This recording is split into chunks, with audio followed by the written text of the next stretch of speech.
চালাকের গলায় দড়ি, আহা মরি মরি মরি, অল্প বিদ্যা ভয়ঙ্করী, আহা মরি মরি মরি।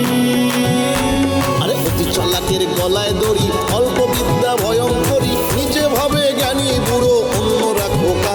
নামে চালাক কামে বোকা, নামে চালাক কামে বোকা, নামে চালাক কামে বোকা, নামে চালাক কামে বোকা, নামে চালাক কামে বোকা।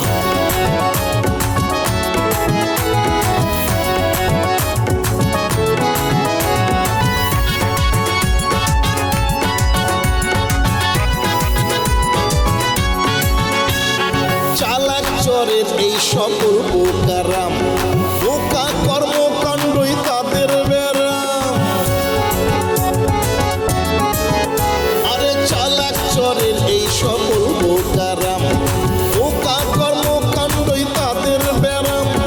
এই ব্যারামেই আরাম হারাম পরিণাম ধোকা, এই ব্যারামেই আরাম হারাম পরিণাম ধোকা। নামে চালাক কামে বোকা, নামে চালাক কামে বোকা, নামে চালাক কামে বোকা, নামে চালাক কামে বোকা, নামে চালাক কামে বোকা। দেখা তোর আমি তো মেলা অশান্তির মধ্যে আছি। ভালো চাইছো আমার চোখের সামনে থেকে চলে যা, দূর হয়ে যা।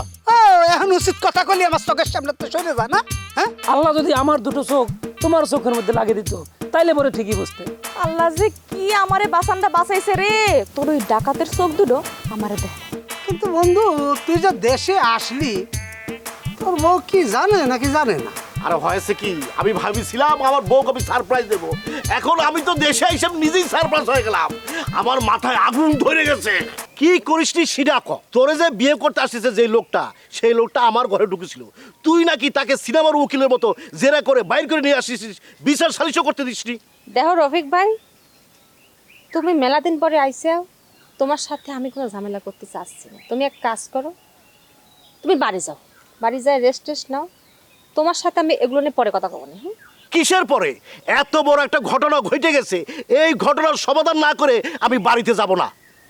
বুঝতে পারছি তোর সাথে কথা বলে কোনো লাভ হবে না। নেই মোকাম কাকা কোনে তারে রাখ দে, তার সঙ্গে আমার বোঝাপড়া আছে। এখন একটু বেশি হয়ে যাচ্ছে না? বেশি বেশি তো তোরা করতেছিস। কি মনে করেছিস আমি দেশে নাই বলে তোরা যাতা করে যাবি? এত সোজা না। আমি ঠিক সময়ে বাড়ি চলে আসিছি। ও তা এই ঘটনার আসল নায়ক কিটা সেটা জানো তো? আসল নায়ক মানে? এই তোর কাছে কি আমি সিনেমা নাটকের গল্প শুনতে চাইছি? সিনেমা নাটকের গল্প করছিস? আচ্ছা ঠিক আছে, গল্প ক, আসল নায়ক কিটা ক। এটা আমি তো সরাসরি কব না, কারণ আমি কলি তোমার এটা বিশ্বাস হবে। তুমি এক কাজ করো, গ্রামের 8-10 জন ডাইকে তাকে জিজ্ঞেস করো যে আসল ঘটনাটা কি, কি ডাক কিসের জন্য তোমাকে ঘরে ঢুকিয়েছে। বাহ বাহ বাহ বাহ, তুই তো দেখি ভালোই উকিলগিরি শিখে গেছিস, আমাকে হাইকোর্ট দেখাচ্ছিস না। আচ্ছা ওই যে ওই লোকটা যে আমাদের ঘরে ঢুকেছিল, সে তো তোকে বাড়ির মেহমান, এটা তো মিথ্যে না? তুমি তো দেখতেছি আসলে একটা পেশা নিয়ে নে। হ্যাঁ আমাকে বাড়ির মেহমান, তা কি হয়েছে? হয়েছে কে মানে? আচ্ছা ওই লোককে ডাক দে, ওই লোককে ডাক দে, আমি ওনার মুখে শুনতে চাই সে কি কারণে এই গ্রামের অনেক বাড়ি থাকতে শুধু আমার বাড়িতে মানে আমাদের ঘরে ঢুকেছে। দেখা রফিক ভাই, তুমি একটা জিনিস কিছুতে বুঝতে পারতেছো না, এই ঘটনাটা তো পেঁচাবে কসলাবে, তোমার বউটা তো খারাপ হবে। কিসের জন্য আমার বউ খারাপ হবি? আচ্ছা আমার বউ কি ওই লোকের ডাইকে আমার ঘরে নিয়ে গেছিল? আচ্ছা ঠিক আছে বুঝলাম, আমার বউ ডাইকে নিয়ে গেছে, তা ওই লোকটা কিসের জন্য আমার বাড়ি গেল?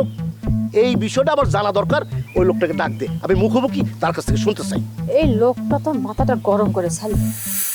দেখো রফিক ভাই, তোমার সাথে আমার একটা কথা করতে ইচ্ছা করতেছে না, আর কোনো কথা আমি কব না। আমি বাড়িতে যাও, পরে কথা কব না, যাও। এই কিরা তোর আমার সঙ্গে কথাকথি করছে? তুই এক কাজ কর, মোকাম চাচারে ডাক দে, আমি তার সঙ্গে কথা কব। আবার বাড়ি নেই, তুমি পরে আসে নি। এমা পরে আসবো মানে? আচ্ছা তোর আব্বাকে আমার আসার কথা শুনে পলায় গেছে নাকি? হ্যাঁ হ্যাঁ হ্যাঁ, তোমার আসার কথা শুনে আমাকে বাড়ির সবাই পালাই, যারা আমি বাকি ছিলাম আমিও পালাচ্ছি। পালায় কোনা যাবে?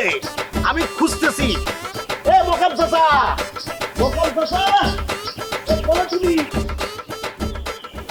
সত্যি নাকি জানিস? Hello hello. চাচা একটা লোকও টাকা দিল না, সবাই করছে যার কাছ থেকে বাকি লিছি তাক যা পাঠা দাও। আর মুকাম চাচার কাছে টাকা চাবির গেলাম, সে তো আমাকে মারবির আসলো।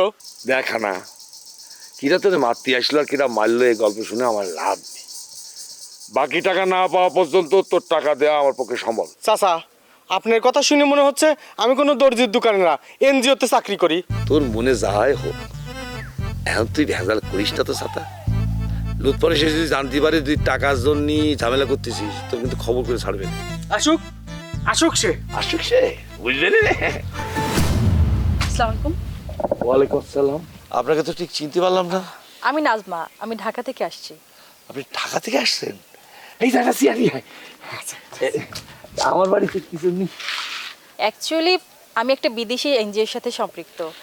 এখানে আসছি যাদের ভালো ঘরবাড়ি নেই এবং ভালো ঘরবাড়ি বানানোর ক্ষমতা নেই, তাদেরকে আমরা ভালো ঘরবাড়ি বানিয়ে দিই। দেখেছিলি তো আপা আমার ঘরের কি অবস্থা।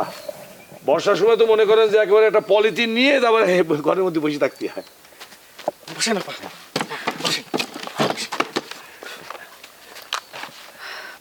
তা আপনার ঘরবাড়ি অবস্থা কেন? নতুন ঘরবাড়ি বানাতে পারেন না? আপা আপনার দুঃখের কথা কি কব, মাঠে 1 ইঞ্চিও মাটি নেই। এই আপনার নিজের আছে আবার হাঁপানি রোগ। বলেন এই অবস্থায় কি খাবো আর ঘর বানাবো কিরম করি? তা আপনার সন্তানেরা কে কি করেন? আপা আমার 2 সন্তান। বড় ছেলে পাগল, রাস্তায় ঘুরে ঘুরে বেড়ায়। আর মেয়েটার হচ্ছে আমার মতোই হাঁপানির রোগ। বিয়ে সম্বন্ধ আসে কিন্তু টিকাতে পারতেছি না। আহা, আপনার অবস্থা তো দেখছি খুবই খারাপ। আচ্ছা, কান্না করার দরকার নেই, আমি চেষ্টা করছি আপনাকে যেন একটা নতুন ঘরবাড়ি তুলে দেওয়া যায়। তার জন্যে আমাকে একটু সাহায্য করতে হবে আপনার। আপনি যা বলবেন সব রাজি, বলেন কি করতে হবে? তেমন কিছু না, আমাকে আপনার কিছু তথ্য দিতে হবে।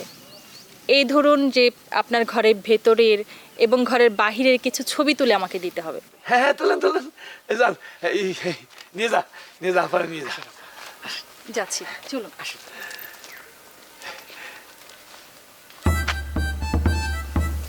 এবার মনে হচ্ছে একটা বড় পার্টি পাইলাম রে।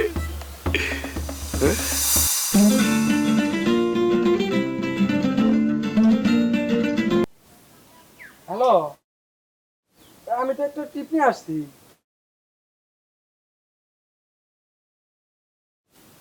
আচ্ছা, আমি তো এখন তো শেষ হয় না, আমি টিপ শেষ হলাম তাহলে নিয়ে বাজার টাজার করে আবন।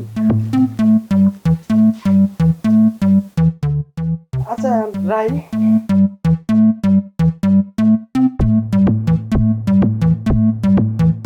আমার বেলের মাল কোনে গেল? ভাই আপনি যাইছেন নাকি? এ ভাই, ওরে আল্লাহ, বেলের মাল কোনে গেল? আল্লাহ, আমি আমাকে বলাই নিতে বাসলে বাপের নাম। মোকাম সর্দার, পালায় কোনে যাবি? আমার কাছে ভাড়া দিতে হবে, এত সস্তা নাকি? এ ভেড়ালা ভাই, এ ভেড়ালা, এ শালার ভেড়ালা কোনে গেল রে? হ্যাঁ, আমার লাগেজ, আমার ব্যাগপত্র সব কোনে গেল? আরে রফিক ভাই, তুমি দেশে কখন আইলা? আরে ভাই রে, আমি তো মাত্র বিদেশ থেকে আসলাম। আচ্ছা ভাই, আমার ভ্যান লাগেজ কোনে রে? তোমার ভ্যান, লাগেজ, ব্যাগ কিছুই তো বুঝতেছি না রফিক ভাই। কোনে গেল রে? আল্লাহ রে, আমার ব্যাগে যে লাগছে কত কিছু ছিল রে ভাই, অনেক কিছু আনিছিলাম বিদেশ থেকে।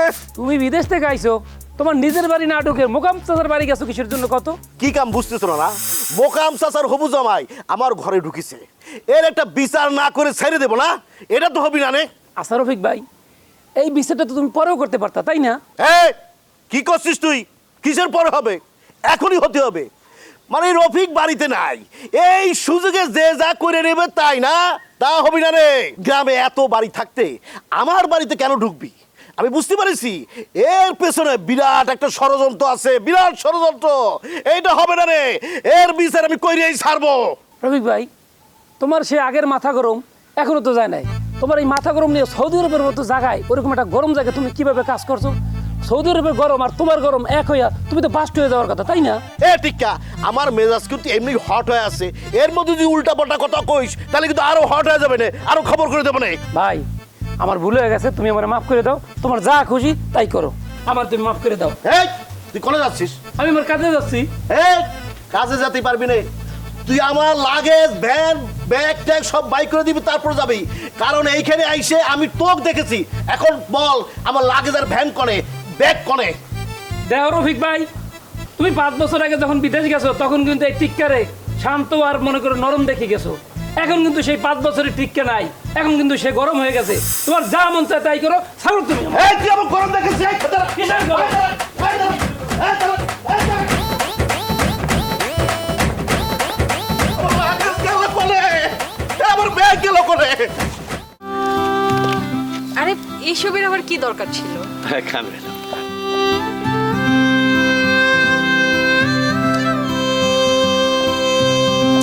চিন্তার কোনো কারণ নেই, আমি দেখে আসছি, আশা করি আপনার ঘর হয়ে যাবে। আর আমি চেষ্টা করব আমাদের যে ভিআইপি প্যাকেজটা আছে সেটা আপনাকে দেওয়ার জন্য। ভিআইপি প্যাকেজ মানে? ভিআইপি প্যাকেজ মানে হচ্ছে 2 তলা, একদম আধুনিক মডেলের একটা 2 তলা বাড়ি। প্লিজ আপা, আমাদের দোতলার একটা ব্যবস্থা করে দেন না। দেখতেই তো পারতেছেন আমরা কত গরিব, আমাদের ঘরের মধ্যে কিচ্ছু নাই। হ্যাঁ আমরা অনেক গরিব, আমাদের মতো গরিবই এই গ্রামে আর একটা নেই, তাই না রে হানা? ক্যাশ ক্যাপিটালের কথা জানি না, আমি আমাদেরটা করতে পারি।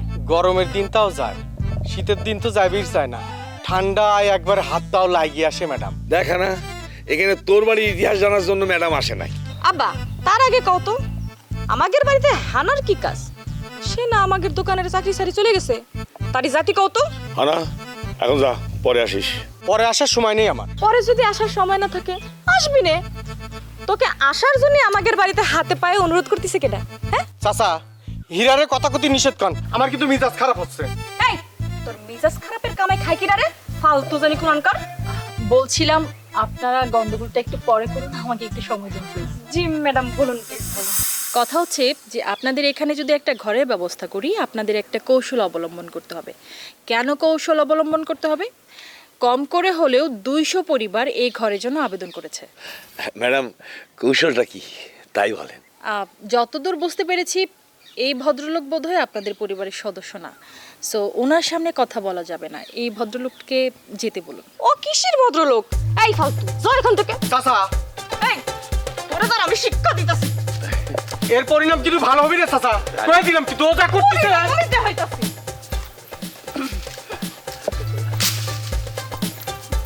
জি ম্যাডাম বলুন। জি, মানে বলছিলাম যে প্রথমে এখানে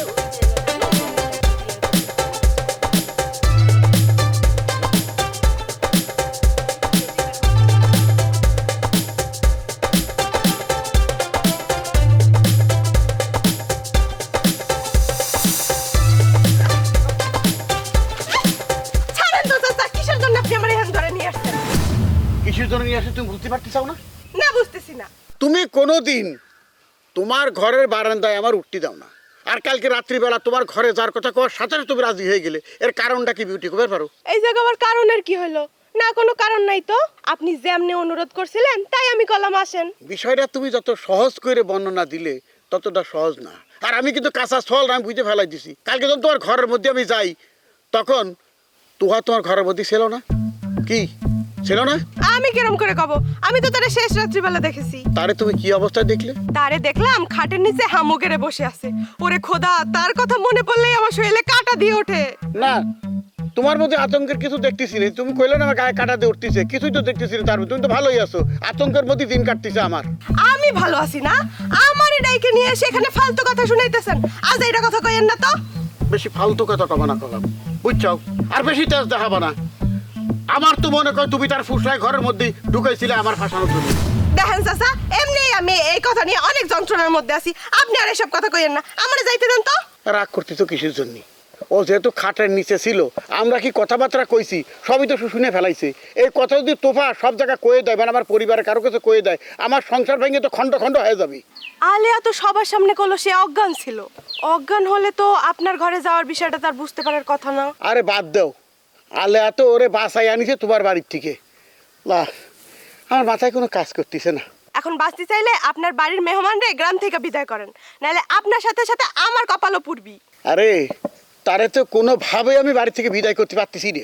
আপনি বাড়ির গার্জিয়ান, তাহলে সোজা চলে যেতে বলেন। সে চেষ্টা করিলাম, কিন্তু আল্লাহ তার জাতি দিচ্ছে না। তাহলে আর কি, মরেন, আর আপনি মরার আগে আমারও মরে যান। আমার একটাই আফসোস বিউটি, তুমি যদি দৈনিকের মতো কালকে যদি তোমার বাড়িতে আমার ঢুকতে না দিতে, তোমার ঘরের মধ্যে, তাহলে আমি বিপদে পড়তাম না, বুঝতে পারিস? এই, আমি কি আপনার বাড়ি থেকে জোর করে নিয়ে গেছিলাম আমার ঘরে? কেন আইছিলেন আপনি? হ্যাঁ, আমি যতই যাই বিউটি, তুমি একজনের বউ, আমার সতর্ক করা উচিত ছিল না তোমার? হায় রে ভণ্ড পুরুষ, আমি সম্পর্কে হয়ে ভাসতি বউ, আর রাত্রেবেলা নাতির বউ বানানোর জন্য একদম মুখে ফেনা তুলে ফেলেন, ঘরে যাওয়ার জন্য কান্নাকাটি করেন, আর এখন আমার দোষ হয়ে গেল। কথাটা মনে থাকে জানো? হায় হায়, ওর কাছে তো কানের দুলটা রয়ে গেছে, ওর তো নেওয়া লাগবি। হ্যাঁ কি না, আপাতত কিছুদিন বিউটির ধারে বারে যাওয়া যাবি না, তাহলে বিপদ আরো ভার বেচারা কমবি না। আমি তো তোমাকে খুঁজতেছি। তুমি আমাকে খুঁজবে কে? তোমার আমি আগেও নাই, পাশেও নাই, সাথেও নাই। আগে পিছে বাদ দাও, এখন তোমাকে আমার সাথে সাথে রাখার প্ল্যান করেছি। ওরে আল্লাহ রে, তোর সাথে থাকা তো দূরের কথা, তোর কথা আমি শুনতেও চাই।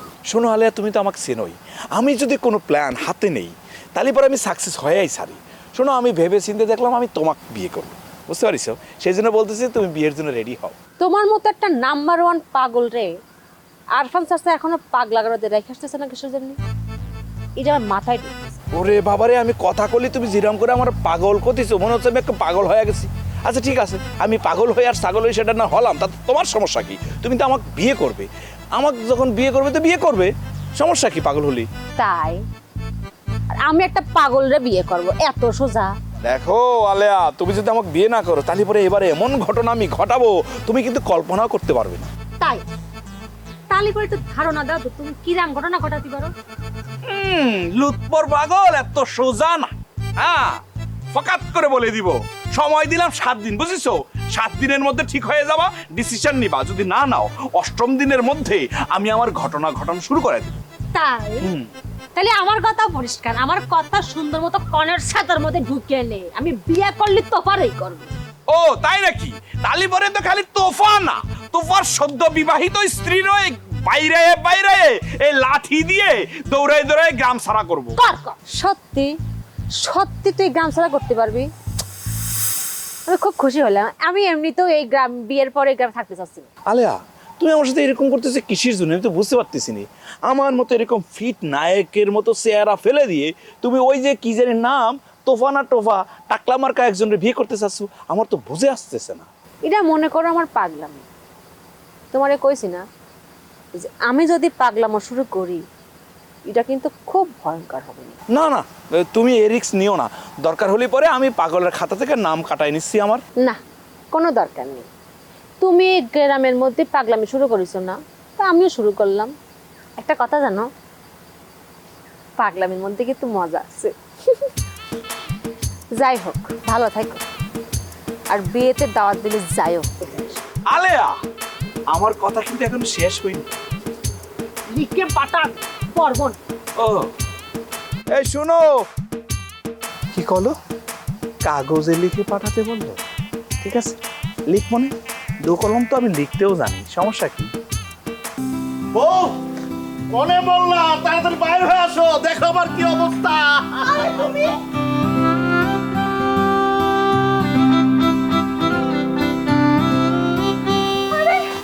তুমি কোন থেকে আসলা? কোন থেকে আসলাম মানে? আমি কনে গিয়েছিলাম, হুট করে চলে না আসলে আমি তো জানতেই পারতাম না আমার চারপাশে এত শত্রু। আচ্ছা তুই এখন ক, আমার ঘরে পর পুরুষ ঢুকলো কিরাম কইরে? আরে আমি বলতেছি, তুমি তো দেশে আইছো, আমি তোমার সব ঘটনা খুলে কব, তুমি মাথা গরম করো না। মাথা গরম করবো না? না কি করব? আমি এখন এই খুশিতে নাচবো? আচ্ছা, আমার ঘরে পর পুরুষ ঢুকিছে এই কথা আমার মানুষের মুখ থেকে শোনা লাগলো কিসের জন্য? তুই আমাকে জানালি না কেন? আমি তোমার অনেকবার ফোন দিছিলাম, তোমার ফোন বন্ধ ছিল। বন্ধ ছিল তাতে কি হয়েছে? তুই আমাকে অন্যভাবে জানাতে পারতি না? তোর এবং তোর মা বোনের যদি কোনো জিনিসপত্র লাগে তখন তুই ভয়েস মেসেজ পাঠাস না? এখন তুই পাঠালি না কিসের জন্য? এত বড় ঘটনা তুই চাইপে গেলি কিসের জন্য? আমার মাথায় কিছু কাজ করতেছিল না, আমি তখন কি করব বুঝতে পারি নাই। তুমি সেই দূর থেকে আইছো, আমি তোমার সব কব, তুমি রেস্ট নাও, তারপরে তোমার যে শাস্তি দেওয়ার মন চায় তুমি দিও আমারে। শাস্তি আর কি, সব ঘটনা শুনে আমি শাস্তি ঠিক করে ফেলেছি। তুই ব্যাগ গুছা, এক্ষুনি আমার বাড়ি থেকে বার হয়ে যাবে। আচ্ছা ঠিক আছে, আমি ব্যাগ গুছাচ্ছি। তা তুমি খালি হাতে কেন? লাকেশ টাকেশ কিছু আনো নাই?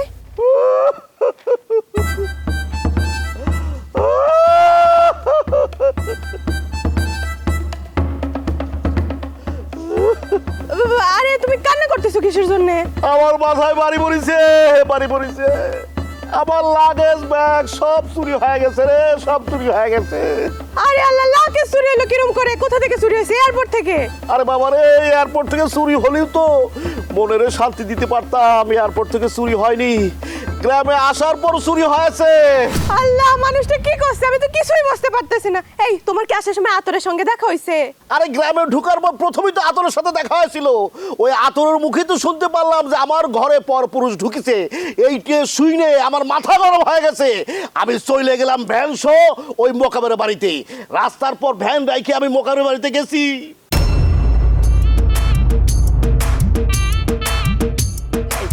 কথাবার্তা ঢং শুনে মনে হচ্ছে তো বিদেশ না, পাবনার ফাগলা কারো দেখতে আইছি। এই, তুই আমাকে আমার পাগল করছিস? তুই একটা চোর। আমি রাত্রিবেলা খাবো না, আমার চিন্তা তোমার করা লাগবে না। এখন আপনার সামনে থেকে যাও। তোমার চিন্তা কিরা করতেছে? হ্যাঁ, তুমি ছাড়া কি বাড়িতে খাওয়ার আর কোনো মানুষ নাই? ওরা আবার পিঠ খাওয়ার রোগ আছে, আবার একটু পরে ঠিক হয়ে যাবে। আচ্ছা ওস্তাদ, একটা কথা কিন্তু, সে কি কারণে আপনার উপরে রেগে গেল? আপনি কি আকামটা করেছেন কন্ত শুনি? সে পোস্টারে লেখা থাকবো এই বাড়িতে টাকা পয়সার বিনিময়ে থাকা এবং খাওয়া।